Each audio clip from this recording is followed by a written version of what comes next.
104.7 IFM. Report!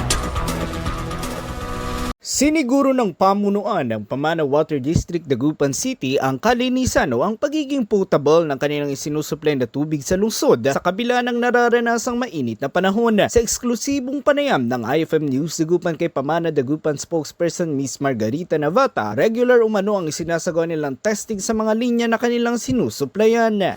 Oo, mayroon tayong laboratory. Lalo na ngayon, mainit, prone tayo ngayon sa bacteria, di ba?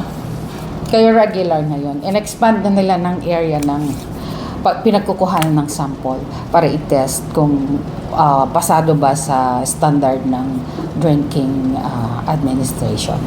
We are confident na yung supply natin ay potable.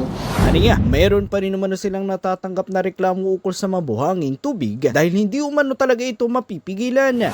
Mayroon pa rin kasi hindi natin alam kung kailan magsa-sun pumping ang mga pumping stations. In the fact na yung ating source of water ay underground, kahit enclosed, mayroon talagang pagtitibag ng sun sa loob. Yun yung naipapump out. Hindi maipredict kung kailan yan. Siniguro naman ang tanggapan ng kanilang anggarang pagresponde sa mga naturang reklamo sa pamamagitan ng flushing upang hindi lubhang maapektuhan ang kanilang mga consumers. Kasama mo mula rito sa IFM Dagupan, ito si Idol Matthew Pacheco. Tatak IFM. IFM News. IFM News. IFM News.